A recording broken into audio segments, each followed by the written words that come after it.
Magandang hapon mga bata. Ako nga pala si John Washington Mantua, ang iyong guro sa araw na ito. Ngayon ay pag-usapan natin ang mga elemento ng tula. Bago ang lahat, ano nga ba ang tula?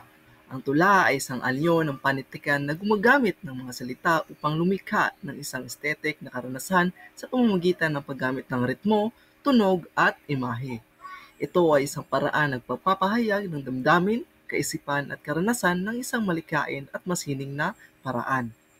Hindi lamang ito isang simpleng pagsasaayos ng mga salita, kundi isang maingat na pagpili at pag-ayos ng mga ito upang makabuo ng isang tiyak na epekto sa mambabasa.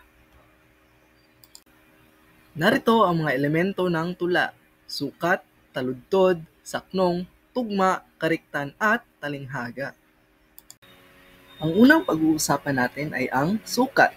Tumutukoy ito sa bilang ng pantig sa bawat taludtod. May iba't ibang sukat ng tula tulad ng wawaluhin o 8 na pantig. Halimbawa, ang araw ay sumisikat. Ang raw ay sumisikat. May 8 na pantig. Susunod ay lalabindalawahin o 12 na pantig. Halimbawa, ang laki sa layaw karaniwang hubad. Ang laki sa layaw karaniwang hubad. May lalabandalawahing pantig. Ang pangatlo naman ay lalabing-animin o 16 na pantig. Halimbawa, sa malawak na karagatan, may barkong naglalayag. Sa malawak na karagatan, may barkong naglalayag. May 16 na pantig. Ang pang-apat naman ay lalabing-waluhin o 18 na pantig. Halimbawa, sa ilalim ng talatluan, may isang magandang tanawin. Sa ilalim ng talatpuan, may isang magandang tanawin. May lalabing-waluhin na pantig. Ang susunod na elemento naman ay taludtod. Isang linya sa tula. Halimbawa sa isang taludtod, siya ay magandang binibini.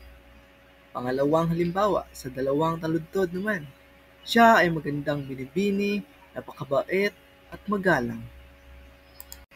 Ang susunod na elemento naman ay saknong.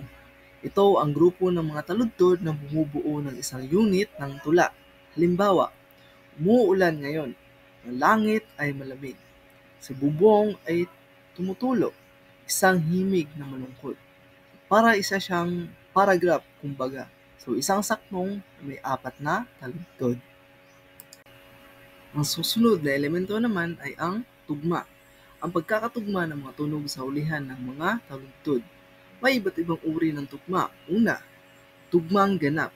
Ang makatinig at patinig sa hulihan ng mga salita ay pareho. Halimbawa, mahirap sumaya ang taong may sala. So pareho silang may letrang A sa huli.